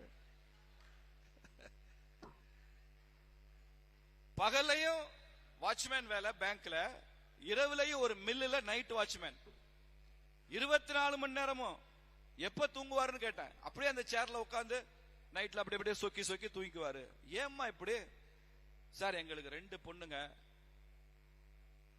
ரொம்ப ஏழை குடும்பம், 2 பொண்ணுங்க எங்க தகுதியை மீறி கல்லூரியில சேர்த்து விட்டோம். நானும் வேலைக்கு போறேன், அவரும் பகலும் நைட்டு வேலைக்கு போறாரு. எங்க உடம்பை பத்தி கவலைப்படல, எங்க ஆரோக்கியத்தை பத்தி கவலைப்படல, நாங்க சாப்பிட்டோமா தூங்கணுமான்னு கவலைப்படல. என் 2 பொண்ணுங்க வாழ்க்கையில நல்லா இருந்தா போதும் சார் அப்படின்னு சொல்ற ஒரு தாய் தந்துக்கு ஈடு என்ன? எத்தனை சினிமாக்காரங்க இதுக்கு ஈடு என்ன வர முடியும்? எவன் வருவான்? கொண்டாடிட்டு இருக்க. இதெல்லாம் நான் சொன்னதுக்கு அப்புறம் மறு வாரம் அந்த வீட்டுக்கு போறேன். அந்த பையன் அந்த சினிமாக்காரன் படத்தை எடுத்துட்டு அவங்க அப்பா அம்மா படத்தை பெருசா மாட்டி வச்சுட்டான். ஒவ்வொரு சினிமாவும் 15 ரீல் தம்பி, 15மே ரீல். நான் ஒரு சினிமா ஷூட்டிங் பார்த்தேன். நாம இன்னைக்கு ரொம்ப பெருசா நினைத்து கொண்டிருக்கிற ஒரு ஹீரோக்கள்ல ஒருத்தர். அவர் நிறைய ஆக்ஷன் ஃபைட் எல்லாம் கொளுத்துவாரு. ஒரு 10-12 அடி உயர சோகத்துல இருந்து அவர் குதிக்கணும், அதான் காட்சி. முடியாட்டாரு, ஹைட் ரொம்ப இருக்குங்க, ஒரு நான் 4 ஃபீட் வைக்க முடியுமா? நிறைய சினிமா டைரக்டர் இல்ல சார், இந்த சீன் ஒரு 12 ஃபீட்டா வச்சாதான் சரியாகும். 12 ஃபீட்ல இருந்து குதிக்கிற ரிஸ்க்குங்க, முடியாது. He refused. திருப்பி கேரவானுக்கு போயிட்டாரு. அப்புறம் என்ன பண்றது, காட்சிக்கு அப்படி குதிக்கணுமே, அது மாதிரி அவரை மாதிரியே டூப்பு இருப்பாங்க, ரெடியா இருப்பாங்க. என்னைக்குமே சண்டை காட்சிக்கு எல்லா ஹீரோக்கும் டூப் எல்லாம் ரெடியா இருப்பாங்க. அவரை வச்சு அதே மாதிரி குதிக்க வச்சு குதிச்சாங்க. என்ன இப்போ 10 அடி சுவத்துல இருந்து குதிக்க முடியாதவருக்கு பேரு ஹீரோ. அவருக்காக ஒருத்தன் உண்மையிலேயே குதிச்சான் பாருங்க, அவனுக்கு பேரு டூப்பு. உண்மையிலேயே குதிச்சவன டூப்புன்னு, குதிக்க முடியாதவனை ஹீரோன்னு கொண்டாடுற உலகம் தான் நம்ம உலகமா இருக்கு. அதனால இந்த மாயையிலிருந்து நீங்க வெளியில் வர வேண்டும் என்றால் பெற்றோரை மதிக்கணும். ரெண்டாவது முக்கியமான விஷயம் கவனிப்பா, ரெண்டாவது முக்கியமான விஷயம், பெற்றோரை மதிக்கிற நமது பிள்ளைகள் பெரியோர்களையும் மதிக்கணும். ரெஸ்பெக்ட் யுவர் எல்டர்ஸ், அது ரொம்ப முக்கியம். மரியாதை ரொம்ப முக்கியம். வயதுல முதிர்ந்தவர்கள், வீட்டில் இருக்கிற தாத்தா பாட்டி, மாமா, சித்தப்பா, பெரியப்பா, அத்தை, ஊர்ல இருக்கிற பெரிய மனுஷங்க, நம்ம வீட்டுக்கு வரக்கூடிய விருந்தினர்கள்ல வயதுல பெரியவங்க, இப்படி எல்லோரையும் மதிக்கிற ஒரு பண்பு வரணும். அவங்களுடைய ஆசீர்வாதம் நமக்கு தேவை. நான் ஒரு வீட்டுக்கு போயிருக்கிறேன். அவங்க அந்த பையனோட அம்மா வந்து, சார் உட்காருங்க, ஒரு டீ கொண்டு வரேன்னு போயிட்டாங்க. அந்த பையன் 10th தான் படிக்கிறான். சுல்தான்பேட்டை பையன் இல்ல, வேற ஊர் பையன். அதனால என்ன பண்றான், அப்படி இடது கால் மேல வலது காலை போட்டு டிவி வால்யூம் சவுண்ட் அதிகமா வச்சு அப்படியே காலை ஆட்டிக்கிட்டு, என்ன தம்பி என்னடா படிக்கிற, என்ன கேட்டீங்க அங்கிள், என்னடா கண்ணு படிக்கிற, 10th படிக்கிறேன், அப்படி வால்யூமை கூட்டி காலை ஆட்டிக்கிட்டு இருக்கான். அவங்க அம்மாவுக்கு ஒரே எம்பராஸ்மெண்ட், என்னடா வீட்டுக்கு ஒரு ப்ரொஃபசர் வந்திருக்காரு, கட்சியில வரைய பொதுச் செயலாளர் வந்திருக்காரு, நம்ம பையன் அவர் முன்னால கால் மேல காலை போட்டு அதையும் ஆட்டிக்கிட்டு கரெக்டாவும் பதில் சொல்லாம டிவி வால்யூமை கூட்டிட்டு, என் பின்னால என் முதுகு பக்கம் இருந்து அந்த அம்மா சொல்றாங்க அவனை பார்த்து, காலெடு, அவர் முன்ன போட்டு இப்படிலாம் பண்ணக்கூடாது, காலெடு. இவனுக்கு அவங்க என்ன சொல்றாங்களே தெரியல, வளர்ப்பு அப்படி இல்ல. இல்ல என்னம்மா என்ன சொல்ற, என்ன மம்மி என்னன்னே புரியல. நான் சொன்னேன், நீ இந்த கால் மேல கால் போட்டு ஆட்டிட்டு இருக்கியா, அது உங்க அம்மா கஷ்டமா இருக்கு, எனக்கு கஷ்டமா இல்ல, அதை எடுக்க சொல்றான்னு நினைக்கிறேன்டா, பின்னால இருந்து சொல்றாங்க, நானா புரிஞ்சுக்கிறேன்டா அப்படின்னு சொன்னேன். ஓ அப்படியா, சாரி அங்கிள் அப்படின்ட்டு வலது காலை எடுத்துட்டு இடது காலை தூக்கிக்கிட்டு போட்டுட்டான். அவன் என்ன நினைச்சிட்டான், வலது கால் தான் பிரச்சனை, ரைட் தான் லெப்ட் தான் பிரச்சனை, ரைட் பிரச்சனை இல்லைன்னு நினைச்சிட்டான். இந்த மாதிரி பழக்கங்கள் இருக்காது. சமூகம் முகம் சுளிக்கிற, குடும்பத்தில் நம்மை பார்த்து முகம் சுளிக்கிற எந்த பழக்கமும் நம்மகிட்ட இருக்கக்கூடாது. பெற்றோரை மதிப்பது எப்படி முக்கியமோ பெரியோர்களை மதிப்பதும் ஈக்குவலி இம்பார்ட்டன்ட். பெரியோர்களை மதிக்கணும். மூன்றாவதாக முக்கியமான விஷயம், நமக்கெல்லாம் நல்லா தெரிஞ்ச விஷயம், நமது ஆசிரியர்களை மதிக்க கற்றுக்கொள்ள வேண்டும். ரெஸ்பெக்ட் யுவர் டீச்சர்ஸ், இது ரொம்ப முக்கியம். ஆசிரியர்களை மதிப்பது ரொம்ப முக்கியம். ஹார்வர்ட் பல்கலைக்கழகத்தில் ஒரு ஆராய்ச்சி செஞ்சாங்க. ஹார்வர்ட் யூனிவர்சிட்டியில பண்ண ஆராய்ச்சியில என்ன கண்டுபிடிச்சாங்க, ஏன் இந்திய மாணவர்கள் நிறைய பேர் கோல்டு மெடல்லாம் வாங்குறான், ரொம்ப நல்ல மதிப்பெண்கள் பெற்று ரொம்ப உயரத்துக்கு போறான், மற்ற நாட்டு மாணவர்களோட இந்திய மாணவர்கள் ரொம்ப பெர்ஃபார்ம் பண்றானே, என்ன காரணம் அப்படின்னு ஒரு ஆராய்ச்சி பண்ணி பார்த்தாங்க ஹார்வர்ட் யூனிவர்சிட்டியில. அந்த ஆராய்ச்சியினுடைய முடிவுல இந்திய மாணவர்கள் நிறைய டுட்டோரியல் காலேஜ் போறான், டியூஷன் படிக்கிறான், ரொம்ப நேரம் கண் முழிச்சு படிக்கிறான், அப்படிலாம் அந்த ரிசர்ச்ல வரவில்லை. அந்த ஆராய்ச்சி முடிவுகள் என்ன சொல்கிறது, இந்திய மாணவர்கள் இவ்வளவு சிறப்பாக படிப்பதற்கு காரணம் பாரம்பரியத்தின்படியும் அவர்களது மரபணுப்படியுமே கூட இந்தியர்கள் ஆசிரியர்களை மதிப்பவர்களாக இருக்கிறார்கள், அதனால படிக்கிறாங்க. இது ஹார்வர்ட் யூனிவர்சிட்டியோட ஃபைண்டிங். அப்ப if you respect your teacher, டீச்சருக்கும் உனக்குமான இடைவெளி குறையும். உனது ஆசிரியருக்கு பக்கத்தில் இருப்ப, மரியாதையுடன் பழகுவ, ஆசிரியருக்கு உன் மேல நல்ல அபிப்பிராயம் உருவாகும்.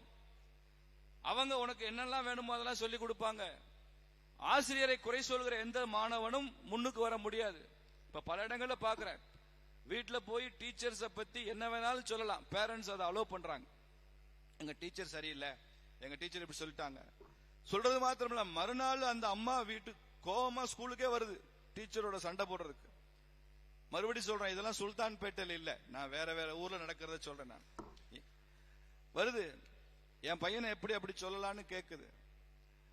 நீங்க பாரு, அப்பா அம்மா கண்டிப்புல வளராத பையன், தேவைப்பட்ட அப்பப்ப 2 அடியாவது வாங்காத பையன், ஆசிரியர்கிட்ட அப்பப்ப கண்டிப்போ 2 அடியோ வாங்காத பையன், தாந்தோன்றித்தனமா வளர்ந்தா எதிர்காலத்துல போலீஸ்காரங்கிட்ட அடி வாங்குவான். தெரிஞ்சுக்கோ. நீ அப்பா அம்மாட்ட வாங்குற, அப்பா அடிச்சிட்டாருன்னு நினைக்காத, அப்பா அடிக்கிற ஒவ்வொரு அடியும் வாத்தியார் அடிக்கிற ஒவ்வொரு அடியும் இப்ப அடிக்க கூடாது. இப்ப உள்ள சட்டப்படி நான் பழைய மரபுகளை சொல்றேன். இதெல்லாம் போலீஸ்காரங்கிட்ட இருந்து நீ அடி வாங்காம உன்னை காப்பாத்தும். அந்த கண்டிப்பு இருக்கிறதுனாலதான் நம்ம சமுதாயம் நல்ல சமுதாயமாக இருக்கு. அதனால you should respect your teachers. Harvard யூனிவர்சிட்டியோட ஃபைண்டிங் அதுதான். ஒளிமயமான எதிர்காலத்துக்கும் நான் மார்க் வாங்குறதுக்கும் ஆசிரியர்களை மதிக்கிறதுக்கு என்ன சம்பந்தம் சொல்லக்கூடாது, கேட்கக்கூடாது. அந்த பண்பை நம்ம உயர்த்தி விடும். மற்ற நாட்டில் இந்த பண்பு இல்ல. இங்க ஆசிரியரை பேர் சொல்லி தான் கூப்பிடுவான், பேர் சொல்லி தான் வாத்தியாரை கூப்பிடுவான். வெங்கடசாமின்னா மிஸ்டர் வீன் தான் கூப்பிடுவான், வெங்கடசாமின்னு முழுசா சொல்ல மாட்டான். என் நண்பர் ஜெயராமன் அங்க அமெரிக்கால ஒரு யூனிவர்சிட்டியில இருக்காரு. அவர் பல முறை என்னை கூப்பிட்டிருக்காரு. நீங்க ஒரு செமஸ்டருக்கு வாங்க, உங்களுக்குன்னு ஒரு அசைன்மெண்ட் தர்றோம், எங்க மாணவர்களுக்கு டீச் பண்ணுங்க. தமிழ் படிக்கிற மாணவர்களே இருக்காங்க எங்க கிட்ட, நீங்க அதே கூட சொல்லலாம் அப்படிலாம் கூப்பிட்டிருக்காரு. நான் சொல்ல நான் வரமாட்டேன். ஏன்னா உன் பேராவது ஜெயராமன், மிஸ்டர் ஜேம்பா, என் பேரு சீனிவாசன், மிஸ்டர் சீம்பா. நான் இங்க இருந்து அமெரிக்காவுக்கு வந்து உங்க அவங்க கிட்ட சீ வாங்குறதுக்காக நான் வரணும் தேவையில்லையே. East or west, my Tamil Nadu is best. இங்கதான் டீச்சர்ஸ மதிக்கிறான். நாம் கற்றுக்கொள்ள வேண்டிய மிக மிக முக்கியமான பண்பு ஒன்னு இருக்கு தம்பி. பேரண்ட்ஸ், பெற்றோர், பெரியோர், ஆசிரியர் சொல்லிட்டேன். ரெஸ்பெக்ட் விமன், பெண்களை மதிப்பவர்கள் தான் ஆண்கள் அப்படிங்கிற ஒரு பண்பை நாம கற்றுக்கொள்ள. இன்னைக்கு தமிழ்நாடு மாத்திரமல்ல, நாடு முழுக்கவே இந்த பண்பு, இந்த குணநலன் குறைந்து கொண்டே இருக்கு. சிறை செய்யும் காப்பு எவன் செய்யும், மகளிர் நிறை செய்யும் காப்பே தலை, வள்ளுவன் சொல்றான். பெண்ணுக்கு பாதுகாப்பு தரேன்னு அவளை பத்திரமா பூட்டி பூட்டி வைக்கிறதோ, பாதுகாப்பா கூட்டிட்டு போறேன் பாதுகாப்பா கூட்டிட்டு வர்றதெல்லாம் யார் வேணாலும் செய்யலாம். ஆனால் அந்த பெண்ணின் நிறை காக்கும் காப்பே தலை, அந்த பெண்ணோட கண்ணியத்தை காப்பாத்துறப்பாரு, அவளுடைய பெருமையை காப்பாத்துறப்பாரு, அதுதான் சிறந்தது அப்படின்னு வள்ளுவன் சொல்றான். அப்போ சிறை செய்யும் காப்ப விடு, பெண்களை மதிக்க கற்றுக்கொள். பெண்கள்னா யாரு? நம்ம அம்மா தான், அக்கா தான், தங்கை தான், சித்தி தான், அத்தை தான், பாட்டி தான், நம்ம கூட பணி செய்யற படிக்கிற பணி செய்ய போற தோழிகள் தான், நண்பர்கள் தான். இவங்க எல்லாமே பெண்கள் தான். இவங்க எல்லாத்தையும் மதிக்கிற ஒரு பழக்கம் நமக்கு இருக்கணும். நம்ம நாட்டினுடைய பண்பாடு எதுல ஊன்றி போயிருக்கிறதுனா பெண்களை மதிப்பதில் தான் நம்ம நாட்டுடைய பண்பாடு ஊறி போயிருக்கு. யோசிச்சு பாருங்க. எல்லா இடத்துலயுமே ஒரு ரோட்ல ஆக்சிடென்ட் ஆகும், 10 பேர் செத்து போயிருப்பான், 10 பேர் சாவுன்னு மறுநாள் பத்திரிகையில வராது. கார் விபத்து, வாகன விபத்து, ஒரு பெண் உட்பட 10 பேர் சாவுன்னு போடுவான். ஒரு பெண் உட்பட 10 பேர் சாவு அப்படின்னு போடுவான். அது என்ன, ஒரு பெண் உட்பட? அந்த பெண்ணுக்கு அங்க அவ்வளவு முக்கியத்துவம் இருக்கு. மொட்டையா 10 பேர்னு போட மாட்டான். 4 பெண்கள் உட்பட இவ்வளவு பேர் சிகிச்சைக்காக அனுமதிக்கப்பட்டார்கள் அப்படின்னு போடுவான். அப்போ அந்த ஒவ்வொரு இடத்துலயும் நம்ம கொடுக்கிற அந்த முக்கியத்துவம் இருக்கு பாருங்க. மற்ற நாட்டில எல்லாம் இவ்வளவு இல்ல. நம்ம ஊர்ல தான் பெண் தெய்வங்களை வழிபடுகிற தேசமா இருக்கும். மோடி ஐயா ஜெர்மனி போறப்ப 3000 பெண் விமன் டெலிகேட்ஸ் இருந்த ஒரு கூட்டத்தில் மோடி பேசினாரு. In India we worship women gods and we worship women as gods அப்படின்னு சொன்னார்.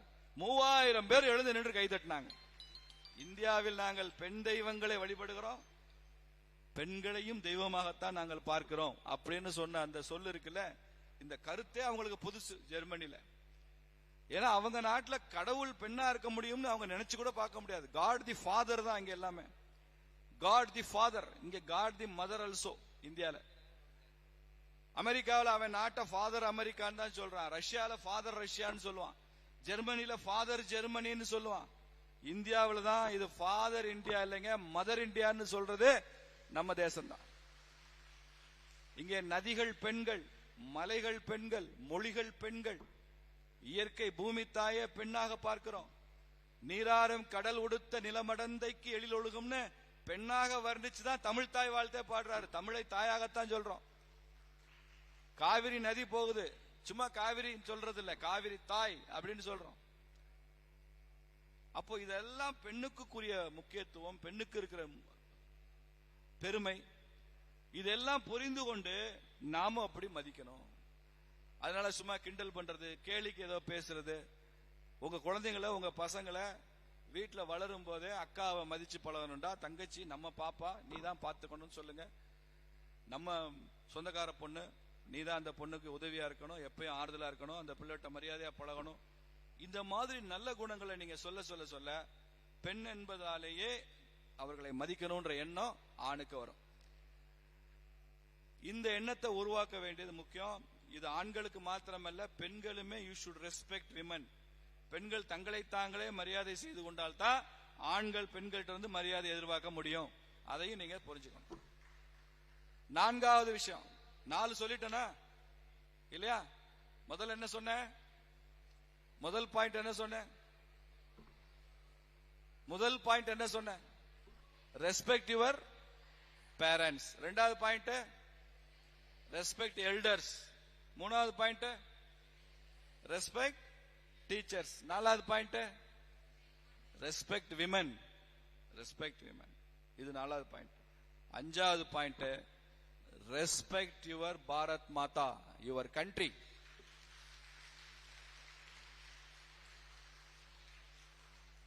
அதனாலதான் ஆரம்பத்திலே சொன்னேன், ஒளிமயமான எதிர்காலம் எனக்கு மட்டும் இல்ல, நமக்கு எல்லாருக்கும் ஒளிமயமான எதிர்காலம் இருந்தா அது இந்திய தாய்க்கான ஒளிமயமான எதிர்காலமாகத்தான் இருக்கும். So always keep the country as a character in your life. பாரத மாதா என்பதோ இந்திய தாய் என்பதோ மதர் இந்தியாங்கிறதோ ஒரு கேரக்டரா, ஒரு கதாபாத்திரமாக மாறி நம்ம வாழ்க்கைக்குள்ள அது எப்போதுமே இருக்கணும். அப்படிதான் வச்சுக்கணும். எனது வாழ்வின் வெற்றிக்கு காரணம் இந்த நாடு தான். உனக்கு ஏதோ பெருசா அறிவு வளர்ந்ததா சொல்றியே, அந்த அறிவெல்லாம் உன் அறிவு இல்ல. அதெல்லாம் உங்க அப்பா அம்மா அறிவு, உங்க தாத்தா பாட்டி கொடுத்தது, உன் பக்கத்து வீட்டுக்காரர் கொடுத்தது, உனது ஆசிரியர்கள் கொடுத்தது, உனது நண்பர்கள் கொடுத்தது. யாரிடம் இருந்தெல்லாமோ நாம் அறிவை பெறுகிறோம், யாரிடம் இருந்தெல்லாமோ உணவை பெறுகிறோம். சின்ன வயசுல உங்களை அப்பா அம்மா மாத்திரம் வளர்க்கல, எய்த்த வீட்டு பாட்டி கூட உங்களை ரொம்ப நேரம் வச்சு மடியில வச்சு வளர்த்து தாளாட்டி இருக்கும். அந்த அம்மா என்ன ஜாதி என்ன மதம்னு கூட யாருக்கும் தெரியாது. இன்னைக்கு அந்த பாட்டி உயிரோடு இருக்காங்கன்னு உனக்கு தெரியாது. பல பேருடைய உதவிதான். உனக்கு சைக்கிள் கத்து கொடுத்தது யாரு? உனக்கு நீச்சல் கத்து கொடுத்தது யாரு? உன் கையெழுத்து ரொம்ப அழகா இருக்கணும்னா உன் கையெழுத்து இப்படி அழகா இருக்கணும்னு சொல்லி உனக்கு அது கத்து கொடுத்தது யாரு? உனக்கு நல்ல படம் வரைய கத்து கொடுத்தது யாரு? படிக்க கத்து கொடுத்தது யாரு? நீ நூலகத்துக்கு போப்பா, தினசரி போய் இதை படிச்சேன்னு சொன்னா நீ நல்லா முன்னுக்கு வருவேன்னு ஒரு லைப்ரரிக்கு போறதுக்கு உன்னை வழிப்படுத்தியது யாரு? ஆற்றுப்படுத்தியது யாரு? எல்லாமே நம்மளை சுற்றி உள்ள இந்த சமுதாயம் தான். நாமளா நமக்கா எல்லாம் தெரிஞ்சு வளர்ந்து வந்து விடவில்லை. நீ வளர வளர இந்த சமுதாயத்திற்கு நாம் திருப்பி செய்வதற்கு ஒரு வாய்ப்பு கிடைத்திருக்கிறதுன்னு நம்ம இதை எடுத்துக்கொண்டு செய்யணும். அதுக்கு தான் இந்த தேசத்தை மதிக்க நீங்கள் கற்றுக்கொள்ள வேண்டும். நான் பெற்றுக்கொண்டது எல்லாமே இந்த தேசத்தின் மூலமாகத்தான் பெற்றுக்கொண்டிருக்கிறேன். நான் திரும்ப செய்வதும் இந்த தேசத்திற்காக நான் திரும்ப செய்வேன். என்னைக்கும் வச்சுக்கோ. தோனி ஒரு கிரிக்கெட்ல ஒரு 6 அடிக்கிறாரு. ஒரு 6 அடிச்சா தோனியோட ஸ்கோர் 80ல இருந்து 86 போகும், பர்சனல் ஸ்கோர். ஆனா பக்கத்துல இந்தியான்னு வச்சிருப்பான், 300ன்னு போட்டிருப்பான். அந்த 300 இந்த 6 அடிச்சதுக்கு அப்புறம் என்னவா மாறும்? 306 மாறும். அப்போ இதுதான் தேசத்துக்கும் நமக்கும் உள்ள உறவு. எப்படி ஒரு கிரிக்கெட் வீரர் ஒரு ரன் எடுத்தா அவருடைய சொந்த கணக்கிலையும் ஏறுகிறது, அதே மாதிரி தேசத்தின் கணக்கிலும் ஒரு ரன் கூடுகிறதோ அதே போலதான் நீ படிச்சா, நீ உயர்ந்தா, நீ உச்சத்துக்கு போனா உன் சொந்த கணக்கில தான் உயரணும், உன் தேசமும் அதற்கேற்ற மாதிரி அது உயருமா காமி. அதுதான் உண்மையான உயர்வு. அதுக்கு பதிலா நீ ஒரு அரசு அதிகாரியா இருக்க, இந்த சுல்தான்பேட்டையில இருந்து இந்த பக்கமா போறதுக்கு ரோடு போடுறதுக்கு 1 கோடி ரூபாய் பட்ஜெட் அரசாங்கம் ஒதுக்குது. நீ தான் இன்ஜினியர், நீ தான் அதை செய்யணும், அந்த பணத்தை நீ தான் செலவழிக்கணும். நீ என்ன பண்ற? ஒரு 30% கமிஷன் அடி. 30% கமிஷன் அடிச்சா 30 லட்சம் அதை எடுத்துரு. மிச்சம் 70 லட்சம் ரூபாய்க்கு இந்த அவனுக்கு இவனுக்கு கொடுத்தது போக அரையும் குறையுமா ரோடு போடு, 10 நாள்ல பல்லிக்கிற மாதிரி ரோடு போடு. அப்படி ரோட்டை போட்டு முடிச்சு தேய்ச்சிட்டு போயிடுற. இப்ப என்ன ஆகுது? உன் கணக்குல 30 லட்சம் வந்துருது, உனக்கு லாபம், உனக்கு லாபம். ஆனால் உன் தேசத்தின் கணக்கில் 30 லட்சம் நட்டமாகுதா இல்லையா? உன் தேசத்துக்கு ஒரு கணக்கு இருக்குல்ல, அந்த கணக்குல 1 கோடி ரூபாய் செலவழிச்சா 1 கோடி ரூபாய் மதிப்புள்ள ரோடு நீ போட்டா தானே தேசத்துக்கு லாபம். நீ 1 கோடியில 30 லட்சம் நீ தின்னுட்ட, 1 கோடி கணக்கு எழுதிட்ட, 70 லட்சத்துக்கு நான் ரோடு போட்டிருக்கேன்னா தேசம் 30 லட்சத்தை இழக்கிறது, உனக்கு சொந்த பணம் 30 லட்சம் கூடுகிறதுனா இது இந்த தேசத்திற்கு நீ செய்கிற துரோகம். துரோகம். இதை செய்யக்கூடாது. இப்படி எல்லாம் படிச்சவன் எல்லாம் எப்படி எல்லாம் பொது பணத்தை திங்கலாம், எப்படி கோயில் பணத்தை கொள்ளையடிக்கலாம், எப்படி பொது சொத்தை பட்டா போட்டு தான் வச்சுக்கலாம், இப்படி நினைச்சா எல்லாருடைய சொத்து மதிப்பும் கூடும், எல்லாருடைய ஆசைகளும் நிறைவேறும், எல்லாருக்கும் ஆடம்பரமான வாழ்க்கை கிடைக்கும். நீங்க தான் கார்ல போலாம், இன்னோவா வச்சுக்கலாம், 10 கார் வச்சுக்கலாம், 10 வீடு வச்சுக்கலாம், 10 கீப் வச்சுக்கலாம், 10 ஜீப் வச்சுக்கலாம், எல்லாம் வச்சுக்கலாம். ஆனால் at the cost of the country அதை செய்யறோம். நீ நல்லாக இருப்பதற்கு இந்த தேசம் விலை கொடுக்கிறது. அதுதான் ஊழல், அதுதான் லஞ்சம், அதுதான் கரப்ஷன், அதுதான் டிஸ்ஆனஸ்டி. அப்படி இல்ல இந்த ஒளிமயமான எதிர்காலம். நான் நன்றாக இருப்பதற்கு இந்த தேசம் விலை கொடுக்க வேண்டாம். வேண்டும் என்றால் இந்த தேசம் நன்றாக இருப்பதற்கு நான் விலை கொடுக்க தயார்னு சொன்னா இந்த தேசத்திற்கான சிச்சுவேஷன் வரும். நான் விலை கொடுக்கறேன், நான் தியாகம் பண்றேன். அப்படிதான் காந்தி இருந்தாரு, அப்படிதான் நேதாஜி போஸ் இருந்தாரு, அப்படிதான் ஐயா வஉசி சிதம்பரம் பிள்ளை இருந்தாரு, அதுக்குதான் வாஞ்சிநாதன் உயிர் தியாகம் பண்ணா, அதுக்குதான் பகத்சிங் தூக்குல தொங்குனா, அதுக்குதான் கட்டபொம்மன் யுத்தம் பண்ணா. எத்தனை பேரை சொல்லிட்டே போலாமே. தீரன் சின்னமலை, உங்க ஊர்ல இருக்கிற ஹீரோ தீரன் சின்னமலை எவ்வளவு பெரிய போராட்டம் பண்ணா.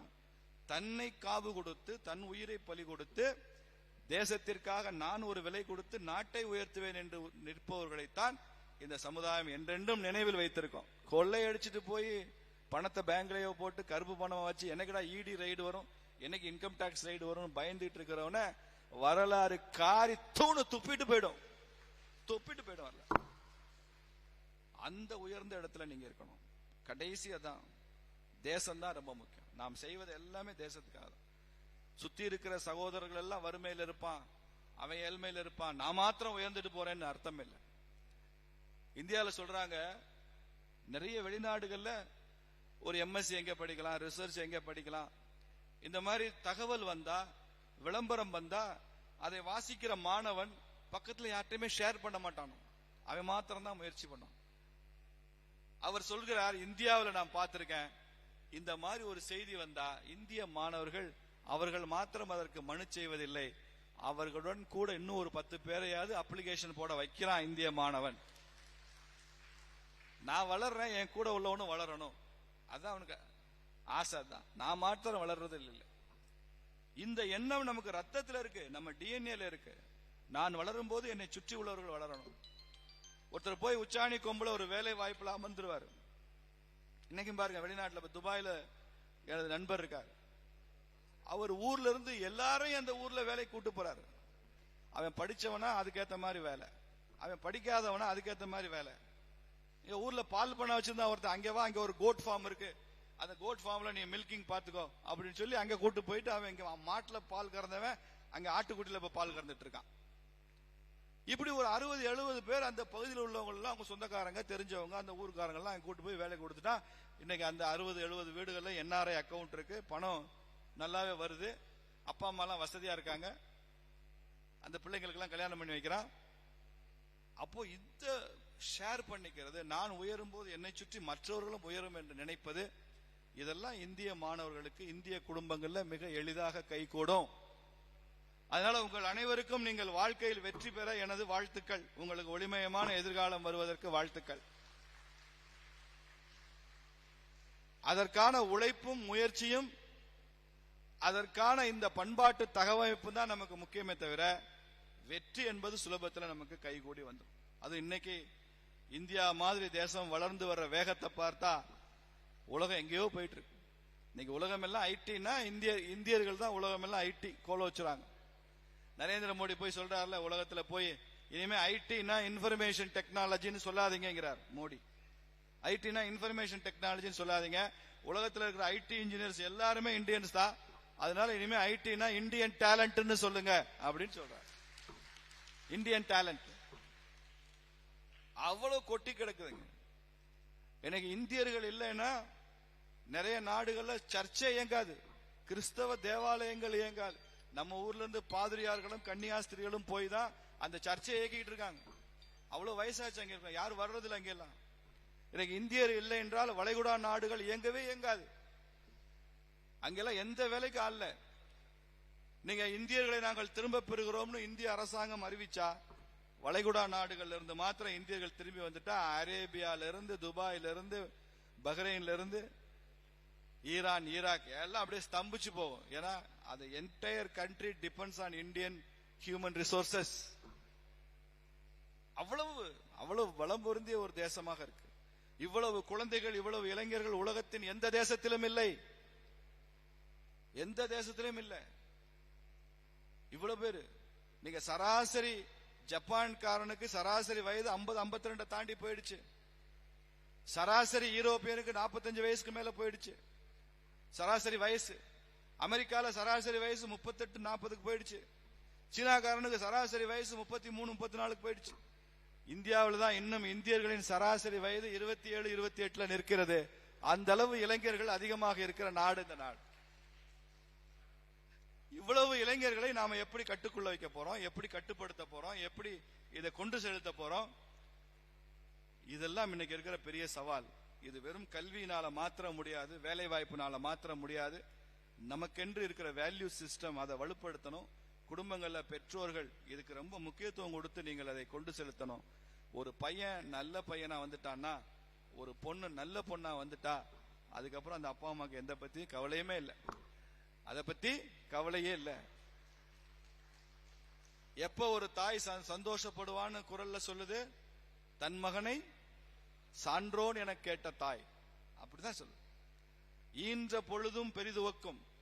ஒரு பையனை அம்மா பெத்து போடும் போதை விட எப்ப அவ ரொம்ப சந்தோஷப்படுவாளா, ஈன்ற பொழுதும் பெரிதுவக்கும் தன் மகனை சான்றோன் என கேட்ட தாய், அப்படிதான் சொல்லு. சான்றோன் என கேட்ட தாய். உன் பையன் ரவுடி பையன் இல்லம்மா, உன் பையன் கஞ்சா குடிச்சிட்டு இல்லம்மா, உன் பையன் போதைப் பொருள் நடமாட்டத்துல இல்லம்மா, உன் பையன் கேங்ஸ்டர் இல்ல, உன் பையன் மாஃபியா இல்ல, உன் பையன் ஊர் சொத்தை கொள்ளையடிக்கிற எந்த தொழிலும் செய்யல, அவன் பத்தரை மாத்து தங்கமா வாழ்ந்து கொண்டிருக்கிற ஒரு மகன் என்ற தாய் கேட்கும் போது, நீ 1000 இன்ஜினியர் ஆறு, டாக்டர் ஆறு, நீ பெரிய சயின்டிஸ்ட் ஆறு, முதல்ல நல்ல மனுஷனா இரு. அதுதான் ரொம்ப முக்கியம், நல்ல மனுஷங்களா. நன்றி, வணக்கம். பாரத் மாதா கி ஜெய்.